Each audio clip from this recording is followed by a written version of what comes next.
Ilang tulay sa Carmen, North Cotabato ang hindi madaanan ngayon matapos ang magnitude 5.7 na lindol na yumanig sa lalawigan kagabi. Ilang bahay din na nakitaan ng bitak. Nawalan daw muna ng ilaw bago magkaroon ng pagyanig. 7 ang iniulat na sugatan.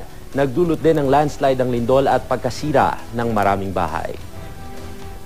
At kaugnay po ng balitang yan, makakausap natin sa linya ng telepono si NDRRMC spokesperson Major Reynaldo Balido Jr. Good morning po, Major Balido. Si Steve Dailisan po ito ng News TV Live.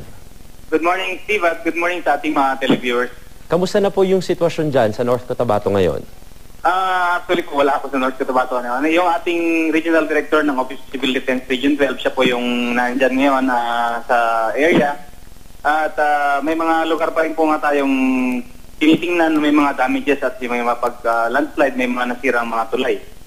Major, may natanggap po kaming ulat na may 7 sugatan. Tama po ba ito? Opo, meron po tayong naiulat initially, 7 sugatan, 3 sa Barangay Kibutungan, at 4 naman po sa Barangay Kimadsil, at sila po yung nadala na sa pinakamalapit na pagamutan.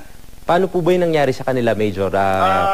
Yun po ang isa sa mga inaalam pa po ng ating Office of Civil Defense sa Region 12, at dahil nga po medyo malawak na itong mga lugar na naapektuhan, yun po, inaalam po nila kung ano talaga yung nangyari dito sa mga nasugatan. Alright. Meron din daw po mga tulay na hindi madaanan sa ngayon. Saang lugar po yan? At ano po yung pinakanasirang tulay? Sa ngayon po, inaalam po talaga natin. May mga reports nga, may mga tumatawag daw po dun sa opisina ng Office of Region 12, Office of Civil Defense Region 12. Pero hindi po natin nilalabas muna dahil atin po munang aalamin ng yung katotohanan nga po ng mga reports na ito. Alright, maraming salamat po, NDRRMC spokesperson Major Reynaldo Balido Jr.